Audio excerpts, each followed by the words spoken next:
This weekend, we will see a great matchup in that conference as Arizona takes on number 3 UCLA, a couple of top 15 teams tipping off at 4 p.m. Eastern. Yeah, Tyler, this is going to be a great game. And what you love about this game, not the last time we are going to see it. Pac-12 is one of those conferences where you get a home-and-home with everyone. So we will see the return matchup at Arizona. But this is going to be a great test for both teams. For UCLA, they have one loss in the Pac-12. Remember, they lost way back in the end of December to Oregon. So this is a team that has lost its best Pac-12 game that they've played thus far. So an important game for them to sort of right the ship in the conference and still prove who the big dog is, especially given that they will be playing at home. For Arizona, almost like a game where they're playing with house money. As long as they can keep it close, it's a game where you come out feeling good about yourself, given that you are playing in Los Angeles, knowing that you have the return matchup too a little bit later in the Pac-12 season. The big thing to watch for this from a bracketing perspective, Tyler, is that if these two teams play to script in the Pac-12, they really dominated,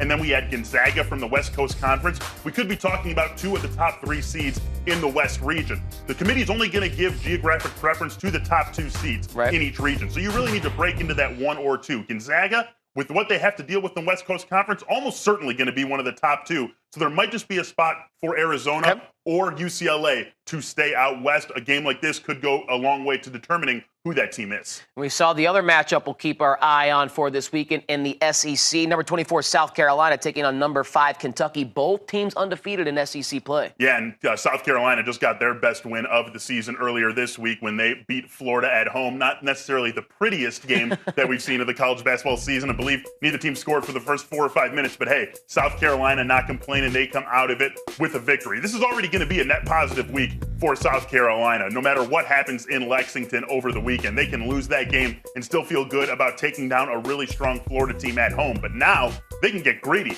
If they can go in and knock off Kentucky, maybe we have to start recalibrating what we think about this team's chances, not only in the SEC, but to make a deep tournament run. And wins like this make a huge difference when it comes to seeding. You go to Kentucky, you beat Kentucky in Lexington. Now we could be talking about a team that if they play their cards right the rest of the SEC season is a 5 or a 4 rather than a 6 or a 7, which is sort of where they've been living for this entire bracket season. That's a huge difference. It's just a couple of seed lines. But if you move up to a 4 and talking about playing a 13 rather than being a 6 and playing an 11 the first round, that really does make a big difference. For Kentucky, it's all about holding home court and proving that you still are, and obviously are, the best team in the SEC. Really more of an interesting game from South Carolina's perspective, especially since you just don't get that many resume-building opportunities in the SEC. A lot to gain for Frank Martin's crew if they're able to stay unblemished in SEC play. Could be a big bullet on their March resume. If you missed the first edition of Beller's Bracketology here on The Rally, all you got to do is find your favorite 120 platform and search Beller's Bracketology. You'll find that conversation